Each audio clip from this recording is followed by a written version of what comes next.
Magandang hapon and happy Lord's Day po sa lahat. And this will be our afternoon service. At magpapatuloy tayo sa ating pag-aaral. And we will focus, although nabasa natin ang buong chapter 5 ng Genesis, mag-focus po tayo sa verses 18 to 24. Again, mag-focus tayo sa verse 18 hanggang verse 24. So, tingnan nyo po yan.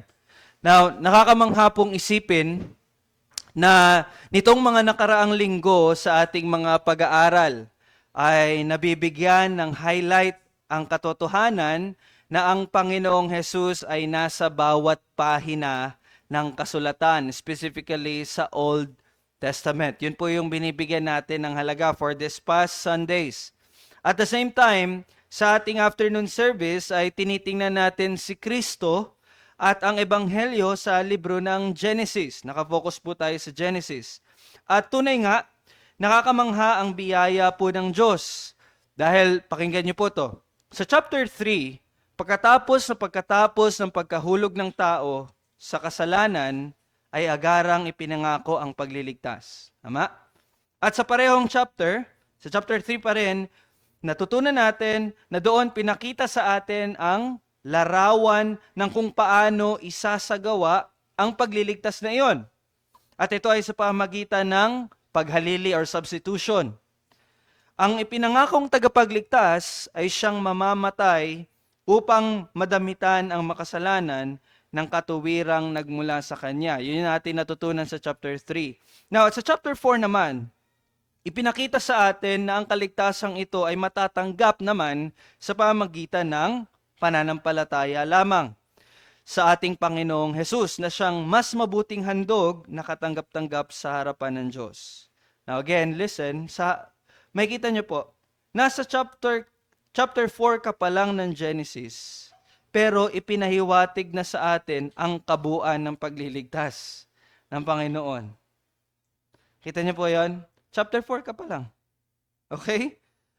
Nandoon yung pangako, nandoon yung pagsasakatuparan, nandoon ang pagtanggap. At sa ating pagpapatuloy ngayon, ipapakita naman sa atin ang larawan ng kung ano ang isa sa mga aspeto na, di ba, sabi nga sa Genesis 3:15 ay dudurugin ng binhi ng babae ang ulo ng ahas. So dito ngayon ipapakita sa atin ano yung aspeto na tatalunin o wawasakin o gagapiin o dudurugin ng darating na tagapagligtas. Yun ang ipapakita sa atin ngayong hapon. At nawa, ang katotohanan ito ay nawa magpalakas sa atin na mamuhay ng may katapatan at higit na pagpapasalamat sa Diyos na ating tagapagligtas. At ngayon, ating muli tingnan ang salita ng Diyos in Genesis 5, verse 18 hanggang 24. Tayo po ay magsitayo bilang pagbibigay galang sa salita ng ating Diyos. At muli ating basahin chapter 5 ng Genesis, verse 18 hanggang verse 24. Basahin natin. Nabuhay si Jared ng 162 taon at naging anak niya si Enoch. Nabuhay si Jared pagkatapos na may panganak si Enoch ng 800 taon at nagkaanak pa ng mga lalaki at mga babae. Ang lahat na naging araw ni Jared ay 962 taon at siya'y namatay. Nabuhay si Enoch ng 65 taon at naging anak niya si Matusalem. Lumakad si Enoch na kasama ang Diyos. Pagkatapos na may panganak si Matusalem ng 300 taon at nagkaanak pa siya ng mga lalaki at mga babae. At ang lahat ng naging araw ni Enoch ay 365 taon. Lumakad si Enoch na kasama ng Diyos at hindi na siya natagpuan sapagkat siya'y kinuha ng Diyos. Ito po ang salita ng Panginoon. Tayo po'y manalangin. Panginoon, kami po'y patuloy na lumalapit sa iyo at humihingi ng iyong gabay. At nawa, Panginoon, ay pagkalooban mo kami ng higit at lubos sa pag-aunawa sa tagpong ito na nagbibigay ng patunay na ang buhay na walang hanggan ay totoo, na kami ay hindi mananatiling patay, kundi kami po ay mabubuhay magmuli. At nawa ito ay magudyok sa amin, magpalakas sa amin na mamuhay na may katapatan habang hinihintay ang dakilang araw na ito. Ikaw po ang maluwalhati sa pangaral ng iyong salita. Ito aming panalangin sa pangalan ni Jesus. Amen. Tayo po magsipulit.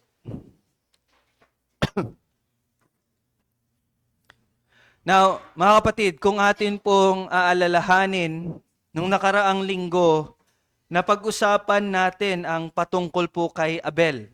Natandaan niyo si Abel? Si Abel na pinatay ng kanyang kapatid na si Cain. Sa makatuwid po, dahil si Cain ay si Abel ay namatay, si Cain, sa pamagitan ng pagpatay ni Cain, si Cain po ay hindi maaaring maging panggalingan ng itinakdang lahi ng Diyos dahil siya po ay isang reprobate. Narinig niyo ng reprobate? Ito po ay isang taong tumalikod o tumanggi sa Diyos. So pinakita doon ni Cain na hindi manggagaling sa kanya yung ipinangakong binhi dahil siya po ay isang reprobate. Tumalikod siya at tinanggihan niya po ang Diyos. Now, kung ating titingnan po ang Genesis chapter 4, pwede po kayo pumunta sa chapter 4, verse 16. Sinabi diyan, chapter 4, verse 16, at umalis si Cain sa harapan ng Panginoon at nanirahan sa lupain ng Nod sa silangan ng Eden. So umalis po siya sa Eden. At kung ipagpapatuloy natin ang pagbabasa hanggang sa verse 24, maganda sana kung nabasa natin to, pero tingnan niyo po kung titingnan niyo hanggang sa verse 24, malalaman natin na mula sa linya ni Cain, nagmula po ang isang kahanga-hangang kultura. Okay, bakit po?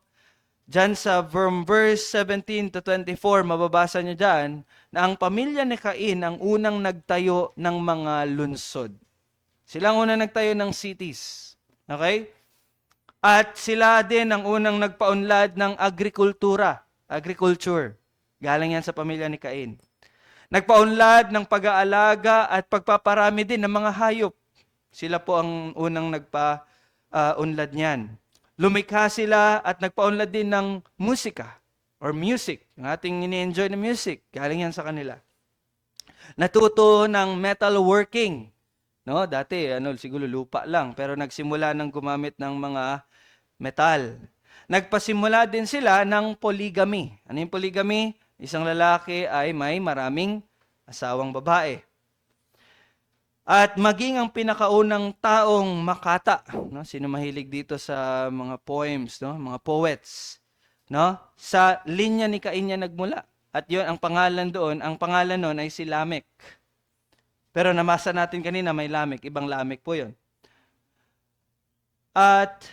Pero kahit na marami silang naabot, gaya ng mababasa natin dito sa chapter 4 verse 17 hanggang 24, hindi pa rin sila maaring maging piniling lahi dahil si Cain ay di mananampalataya at piniling mamuhay na hiwalay sa Diyos.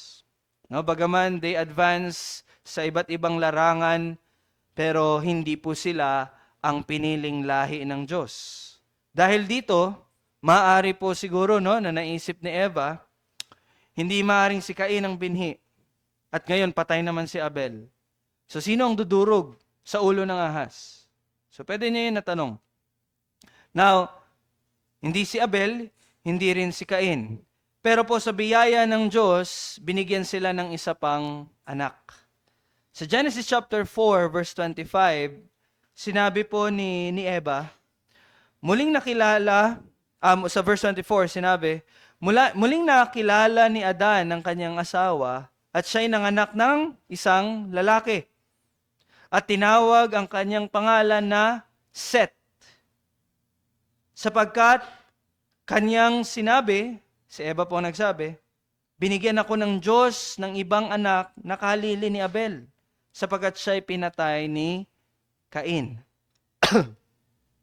Maaring naisip ni Eva na, maaring siya ang gagamitin ng Diyos upang ituloy ang lahi kung saan magmumula ang ipinangakong binhi na dudurog sa ulo ng ahas. It's possible na naisip yun ni Eva. Siguro ito na 'yon. Si Seth na 'yon or siguro magmumula sa kanya. At itong bagong anak niya na si Seth ay nagkaroon ng anak. Ibig sabihin, nagkaapo po sila Eva, no? Na pinangalang Enos. Yan na mabasa natin dito sa chapter 5. At maaari nating sabihin na siya ay makadiyos dahil kung titingnan natin sa chapter 5 verse 26. Si Seth pala, no? Nagkaanak si Enos at makita natin diyan sa verse 26 in chapter 4, na sa panahong iyon, ang mga tao ay nagsimulang tumawag sa pangalan ng Panginoon. Nakikita niyo po 'yon? Naririnig niyo 'yon? Okay? Now, ano pinapakita nito? Ibig sabihin po, ang pagsamba sa Diyos ay nagmusimula sa lahi ni Seth. Kanina, sa lahi ni Cain, yes, maraming nangyari. Napaka makulay na kultura, maraming advancement, maraming invention, pero bago magtapos, ang chapter 4, pinakita naman dito kung ano ang nagsimula sa lahi naman ni Seth. At yon ay ang pagsamba sa Diyos. Kaya makikita natin ngayon ang dalawang magkaibang linya. Okay? Lahi ni Cain na tumalikod sa Diyos at ang isa naman ay ang lahi ni Seth na sumasamba sa Panginoon. Dahil dito malinaw na ang lahi ni Seth ang naging piniling linya na kung saan darating po ang ipinangakong binhi. Doon natin makikita ngayon. At the end of chapter 4, dito magmumula. Dito natin makikita ang ipinangakong binhi, ang siyang dudurog kay Satanas at magbabalik ng paraiso. Ngayon, sa ating pagpapatuloy sa chapter 5, ay makikita natin dito, binasa natin kanina, ito po kung napansin nyo, ang salinlahi ni Adan. Okay, mula kay Adan. Ngunit ito ay nakafocus kay Seth, hindi kay Cain. Bakit? Anong pinapakita ngayon dito sa record ng salinlahi na to na nabasa natin sa chapter 5? Pinapakita po nito na ang salinlahi, pinapakita na ito po ang salinlahi ng ipinangakong binhi. Yun yung nabasa nyo. Yun yung linya kung saan magmumula ang ipinangakong binhi. Ito ang linya kung saan magmumula po ang Messiah. Now, isa sa kahalagahan, and this is a footnote only, isa sa kahalagahan ng record ng salinlahi po sa chapter 4 and chapter 5. In chapter 4 and chapter 5, nakita natin ang dalawang record ng genealogy or salinlahi po. Now, to give you some information, ang isa po sa kahalagahan ng pag-record ng salinlahi dito sa chapter 4 and 5, listen, ay dahil ito lang po, listen carefully, ito lang po ang natatanging record ng kasaysayan na meron tayo bago ang Great Flood. Narinig niyo po yun? This is the only history that we have. Bago mangyari yung Great Flood. Yun lang, wala nang iba. Babalikan natin, chapter 1, ang paglalang, creation. Di ba? Chapter 2, tao. Chapter 3, pagkahulog sa kasalanan. Now, here we have 4 and 5. Genealogy. Chapter 6 to 8, Great Flood. Yun yung flow ng story dito. So it is, yung chapter 4 and 5, yun lang po yung record natin. Kung ano nangyari bago yung Great Flood. And this is very important mga kapatid. Ang record na ito, ang magbibigay sa atin ng kaalaman kung kailan nangyari yung Great Flood. Kung tatanungin, kailan man nangyari yung Great Flood? Yung chapter 4 and 5, specifically chapter 5, ang magbibigay sa atin kung paano at kailan yun nangyari. Kung atin pong ikakalculate, nangyari po ang Great Flood 1,656 years mula sa panahon ng paglikha. Paglikha, 1,656 years, Great Flood. Makikita natin yun, makakalculate natin yun dahil sa chapter 5. At dahil din po dito, malalaman natin kung ano ang edad ng mundo. Now, hindi ko na yun binigyan hindi ko na po ito i-expound pa, pero we have a 6,000 years old na earth. Hindi po millions of years, no, na nag-evolve ang tao mula sa unggoy for millions of years. No. Ang age ng mundo is 6,000 years only. Ngunit, ang gusto ko pong pagtuunan natin ng pansin ngayong hapon ay ang kahalagahan po ng record na ito na nagpapakita sa atin ng paghahari ng kamatayan. Okay? Chapter 5 is also pinapakita sa atin ang paghahari ng kamatayan. Bakit po? Mamaya makikita nyo. Nakakamangha yung pattern, no? Kung napansin nyo sa pagbabasa ninyo, lalo na sa English, mas magiging malinaw to. Nakakamangha isipin ang pattern na meron sa pagkakasulat dito sa chapter 5. And I want you to hold your Bibles in Genesis chapter 5, please. No? Kung papansinin, magsisimula yung pagkwento ng genealogy, magsisimula ito sa pagsabi kung ilang taon ang tatay nung ipinanganak niya yung kanyang panganay na anak. Example, verse 3. Tingnan niyo yung verse 3. Tingnan niyo ha. Nabuhay si Adan ng 130 taon. Ilan yan? 130. 130. 130 taon at nagkaanak ng isang lalaki ng kanyang wangis ayon sa kanyang larawan at tinawag ang kanyang pangalan na Seth. Okay? Ganon din po kay Seth. Verse 6. Tingnan niyo yung verse 6. Tingnan niyo yung pagkakapareha. Nabuhay si Seth ng ilan? 105 taon at naging anak niya si Enos. See the pattern? Pwede tayo magpatuloy, kaya lang baka matagal tayo magtapos. So dito lang ako magtatapos muna sa example na to sa verse 6. But we can go on. No? Yun yung una. Pagkatapos naman ito, pagkatapos sabihin kung ilang taon namuhay bago ipanganak yung yung panganay, pagkatapos ito ay sasabihin kung ilang taon pa nabuhay ang tatay pagkatapos ipanganak ang anak. Yun naman yung next na information. Ilang taon siya nabuhay pagkatapos ipanganak yung kanyang anak. Tingnan natin sa verse 4. Ang mga naging araw ni Adan pagkatapos na may panganak si Seth ay 800 taon. Kita nyo? At nagkaanak pa siya ng mga lalaki at mga babae. Ganon din kay Seth in verse 7. Tingnan nyo, nabuhay si Seth pagkatapos na may panganak si Enos ng 807 taon at nagkaanak pa ng mga lalaki at mga babae. You see the pattern now? Kita niyo yung pattern? Hindi pa tapos. Pagkatapos niyan, pagkatapos naman ito ay sasabihin niya ngayon, si Moses ang nagsusulat nito ang total na bilang na nabuhay yung tatay. Tingnan nyo sa verse 5. Ang lahat ng mga araw na naging buhay ni Adan ay 930 taon. Total. Gayon din kay Seth in verse 8. Ang lahat na naging araw ni Seth ay 912 taon. Ganon din yon sa iba pa. Okay? At sa kahuli-hulihan, ito yung kahuli-hulihang pattern. Sasabihin na sila ay namatay. Tingnan nyo po, verse 5. 930 taon at siya'y namatay. Verse 8. 918 taon at siya'y namatay. Verse 11. 905 taon at siya'y namatay. Verse 14. 910 taon at siya'y namatay. Verse 17.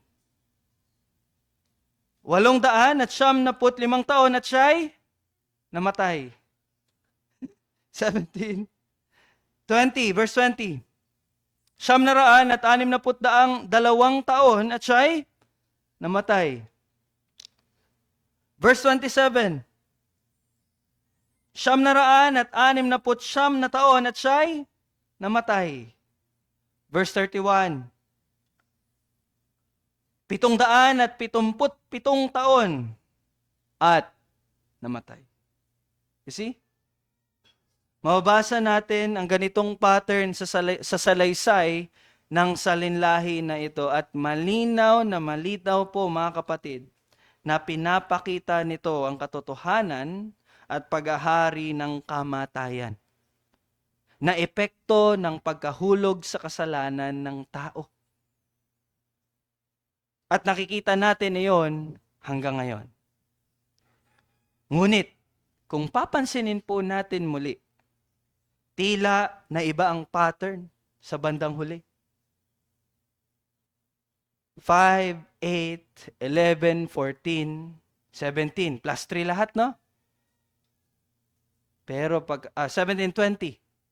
Pero pagkatapos noon, 27. Nag-jump ng 27. Bakit po? Ano nangyari dito? Bakit na iba yung pattern? Ano nangyari dito? Well, ito na po ang nakakamanghang parte sa salaysay ng salinlahi na ito. Sa kabila ng katotohanan ng kamatayan dahil sa kasalanan, ipinakita po ng Diyos at pinapakita sa atin ng Diyos ang kanyang maluwalhating biyaya sa pamagitan ni Enoch, na hindi dumanas ng kamatayan at hindi dumaan sa paghuhukom ng Diyos. Kaya ito po ang larawan ng katotohanan ng Ebanghelyo at ito rin po ang mensahe para sa atin sa hapong ito. Anong mensahe?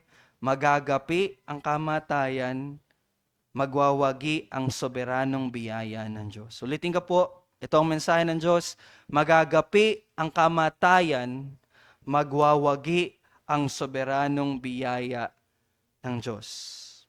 Now, bago tayo mag-focus kay Enoch, nais ko pong pansinin niyo muna yung mga taon, kung gaano katagal na buhay ang mga taong nabanggit dito sa chapter 5. Maganda sana nasulat nyo, no? Kasi kung babasahin sa Tagalog, medyo mahirap. No? Pero pansinin natin. Bigay ko po sa inyo sa English. Si Adan, 930 years. Si Seth, 912 years. Enosh, 905 years. Kenan, 910 years. Mahalel, 895 years. Jared, 962 years. Methuselah, sa English ko po to binabasa, 969 years. Lamech, 777 years. Now, alam niyo po anong pinapakita dito ngayon? Sa taon, ha? Anong pinapakita dito? Biyaya po ng Diyos. Bakit?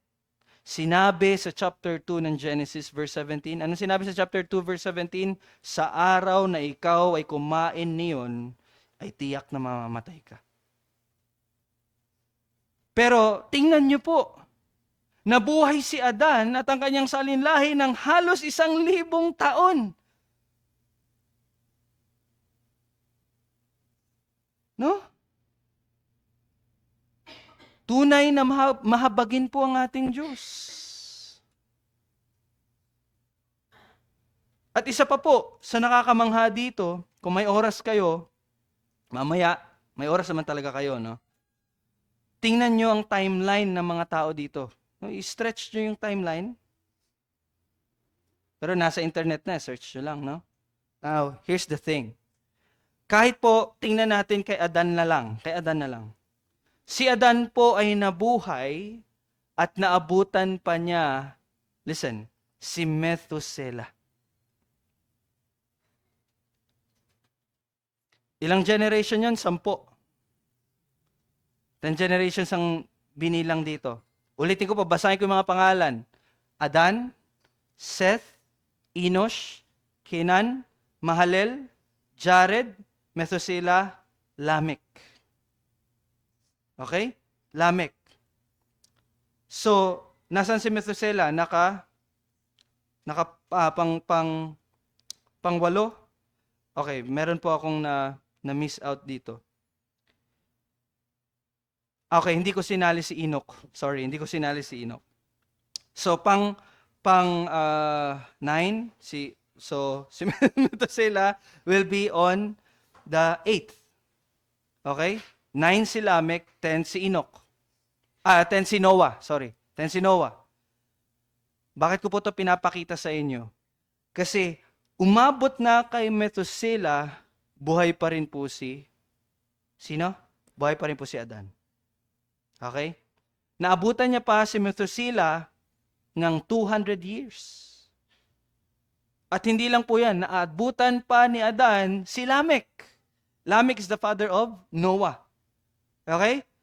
Naabutan niya pa si Lamech sa kanyang ika-56 years na edad. Bakit ko po ito pinapakita sa inyo? Ibig sabihin po nito, isang tao lang ang pagitan ni Adan at ni Noah. Naririnig niyo po ako? Isang tao lang ang pagitan ni Adan at ni Noah. Sino yon? Si Lamech. Kita niyo po yon? At anong kahalagahan nun? Listen carefully. Ibig sabihin nito, ang katotohanan ng Ebanghelyo sa chapter 3:15 na pinangako kay Eva at Adan, no? Pangako ng kasalanan at ng kamatayan ay naipasa kay Lamech na mula mismo kay Adan. At mula kay Lamech, naipasa ito direkta kay Noah. Hindi ito dumaan ng pabago-bagong bersyon. Can you imagine, 1,000 years ang lumipas, yung sinabi ng isang tao, pag inabot doon sa isang taon, libong taon, sa tingin nyo, you will have the original message? Sa atin, hindi, di ba? But, by the grace of God, umabot pa si Adan. Again, naging isa lang ang pagitan. Mula kay Adan, patungo kay Noah, at ito ay nagpapakita sa atin na naipasa ng direkta at hindi dumaan ng pabago-bago ang mensahe ng Diyos. Ibig sabihin po, ang katotohanan ay napanatili na walang bahid ng kamalian at walang bahid ng hindi kasiguraduhan. You see the grace of God? At ito pa po, sabay na nabuhay sina Noah at Shem. Punta tayo kay Noah. Sabay na nabuhay si Noah at Shem. Si Shem ay anak ni Noah. Di ba? May 3 anak. Nang halos 400 taon, 400 years, naabutan pa ni Noah si Shem, na anak niya. At ito po nakakagulat. Namatay si Abraham. You see? Naka-Abraham na ako. Nasa chapter 12 na po ako ng Genesis. Namatay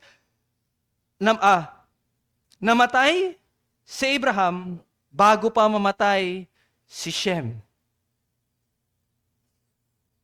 Ibig sabihin, nauna pang mamatay si Abraham.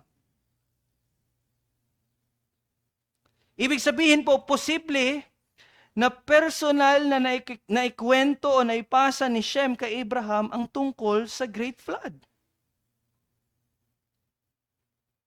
Sa totoo lang, malaki din ang posibilidad na buhay pa si Shem, hindi lang sa panahon ni Abraham, kundi pati noong panahon ni Isaac at ni Jacob.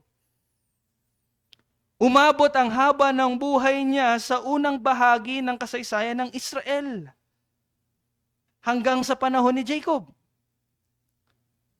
Kaya kapag titingnan mo ang timeline, mula kay Adan, okay? Hanggang kay Abraham, 4 na tao lang ang kailangan para masaklaw ang buong panahong iyon. See that? Sina Adan, Lamech, Shem, Abraham. At sa pamagitan nila, umabot pa hanggang kay Jacob.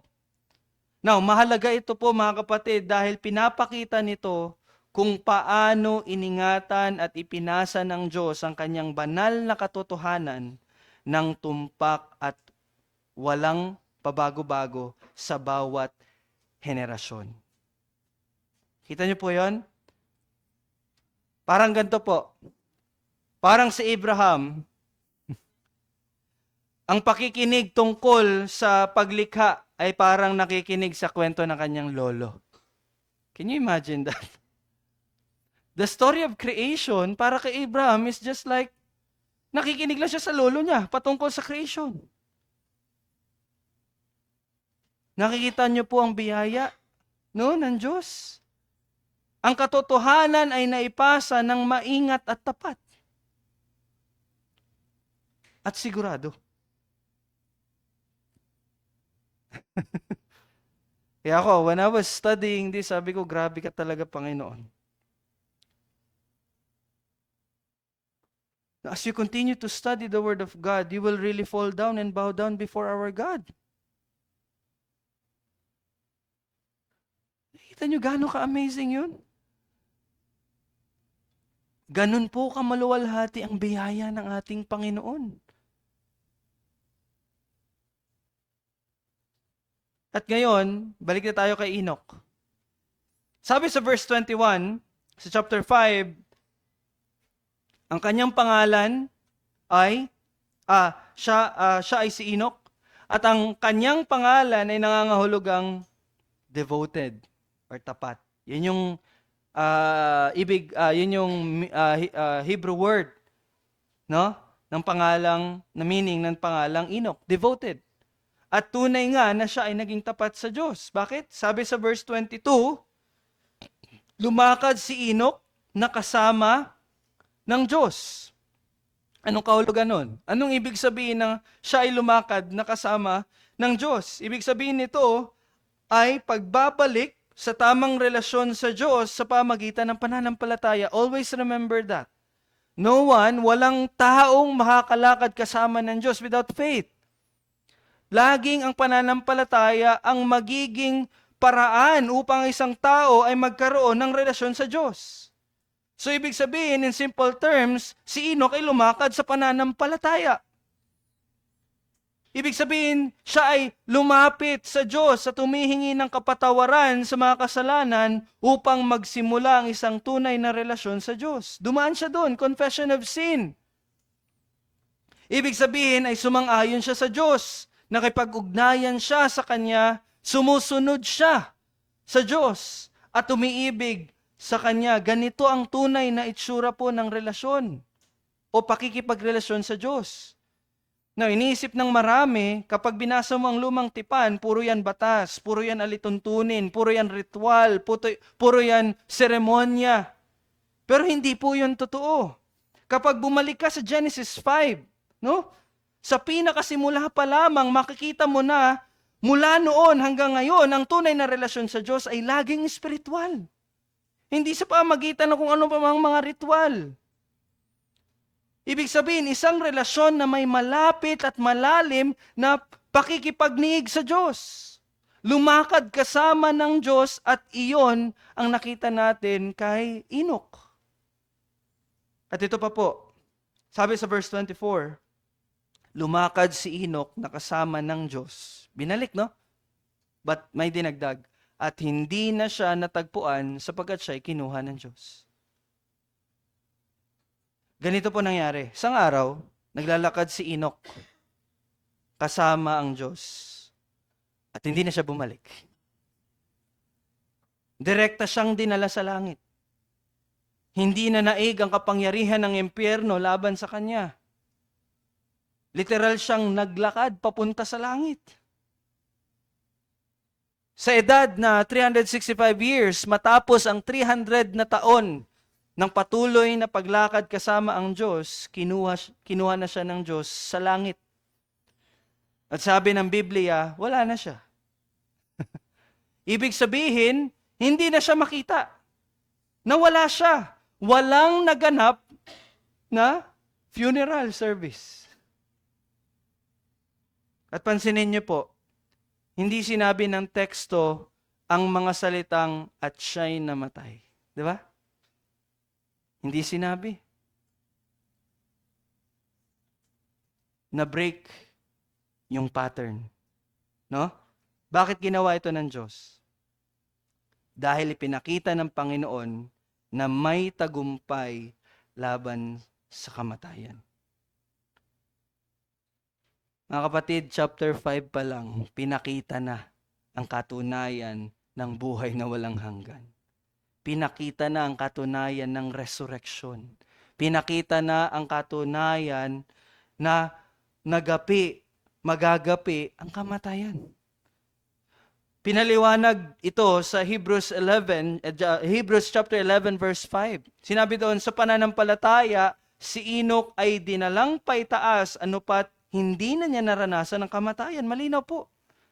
Hindi na siya natagpuan sapagkat siya'y kinuha ng Diyos. Sapagkat bago siya dinalang paitaas, pinatotohanan na ang Diyos ay nalugod sa kanya. Ano po ang punto dito? Si Enoch po ay ang halimbawa na kapag lumalakad ka kasama ang Diyos, namumuhay sa pananampalataya at napapatunayan yon ng banal na pamumuhay mo, maliligtas ka sa kamatayan. He is the visible representation sa atin ng ganong katotohanan. Mapagtatanggupayan mo ang kamatayan. Si Enoch po ay kumakatawan sa lahat ng mga hinirang. Lahat ng mga mananampalataya. Dahil tayo rin ay lumalakad kasama ang Diyos, lumalakad tayo kasama niya sa pamagitan ng pananampalataya. Tayo ay may kapayapaan na sa Diyos. Sumasang-ayon tayo sa Diyos. Iniibig natin siya. Nakikipagniig tayo sa Kanya. Lumalakad tayo sa pagpapabanal niya. Amen? Amen? Amen? Ba't di kayo parang sigurado?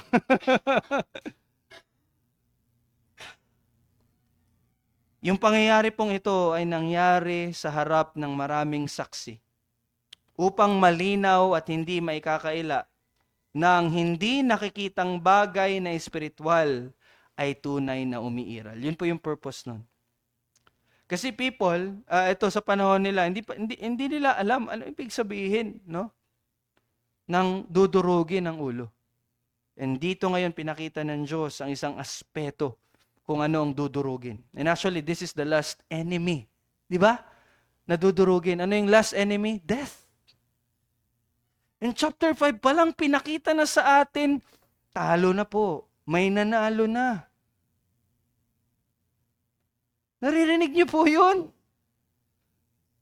Ewan ko lang, hindi ka mamangha sa biyaya ng Diyos.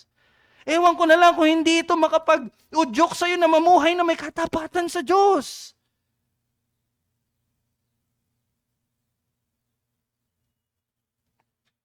Sa ganitong paraan, ang buhay at kawalang kamatayan ay naipakita po ng malinaw.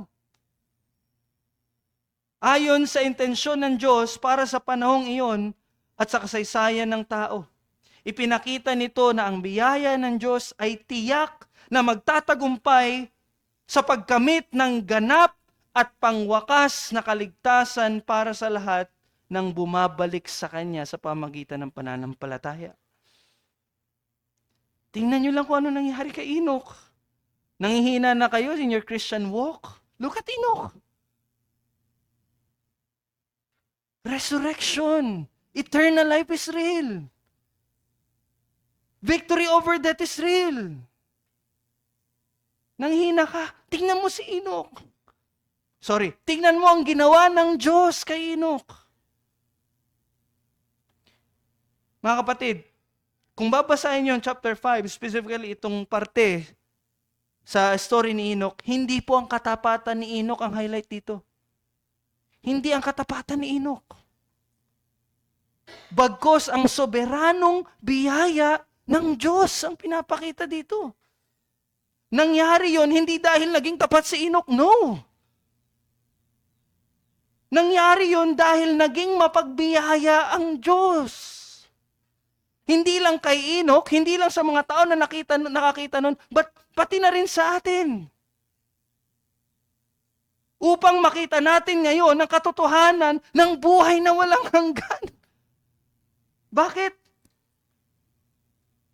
Ang mga taong sa pamagitan ng pananampalataya ay umahawak at nagtitiwala sa katuwiran ni Kristo ay tatanggap po ng parehong walang hanggang gantimpala ng katulad kay Enoch. Kung anong nakikita nyo dito kay Enoch, ganun din ang mangyayari sa bawat pananampalataya.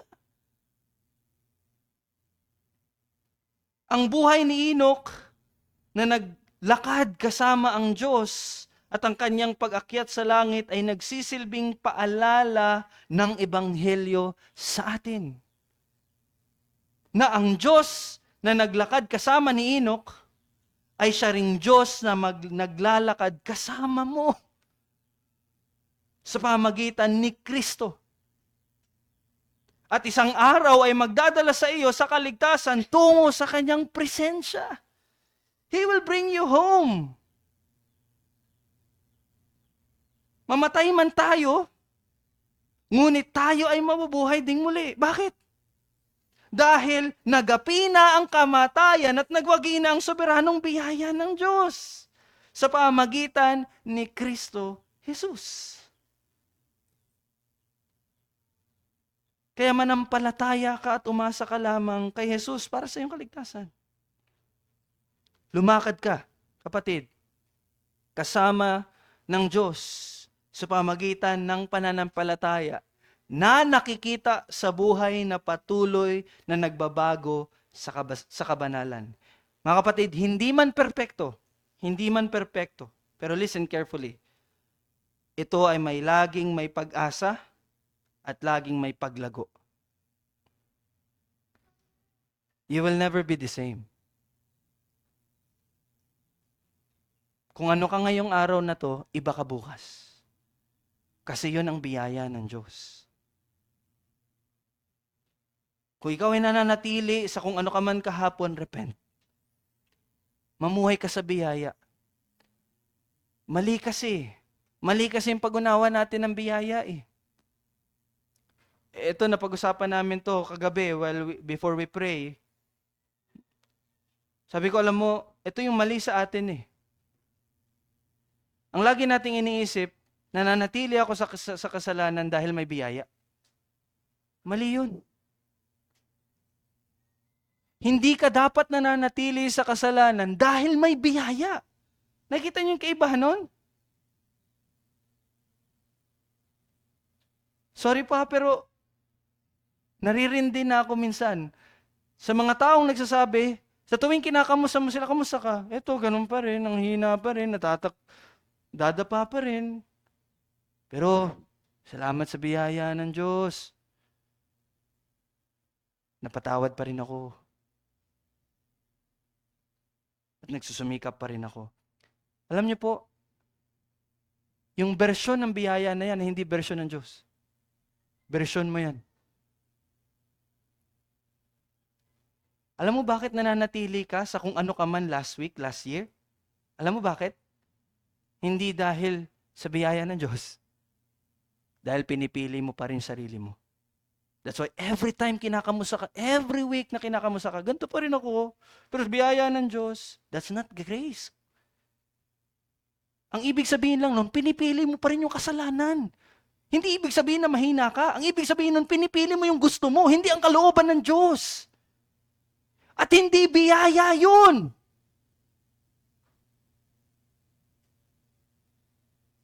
The grace of God lead us from glory to glory. Ibig sabihin, may paglago, may pagbabago. Although madadapa ka, and by the grace of God, ligtas ka, napatawad ka, but hindi magtatapos doon. It will always end up into repentance. Yun yung kapangyarihan ng biyaya ng Diyos.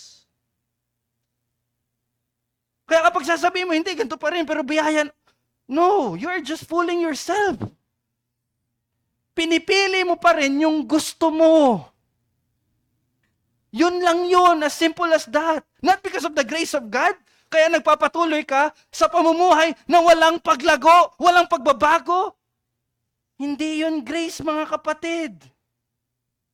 Banal ang Diyos, huwag niyong nilolokohin ang Diyos. Nananatili kang ganyan kasi pinipili mo ang kasalanan. And again, that is not grace.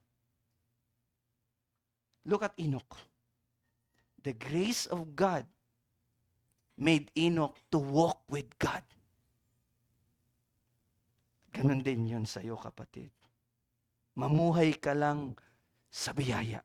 Yung biyaya na biyaya talaga ng Diyos. Live by the grace of God authentically. Not your own version of grace. Repent, kapatid. Kasi totoo ang buhay na walang hanggan. Huwag kang manghina. Kasi may biyaya. Yun ang totoo.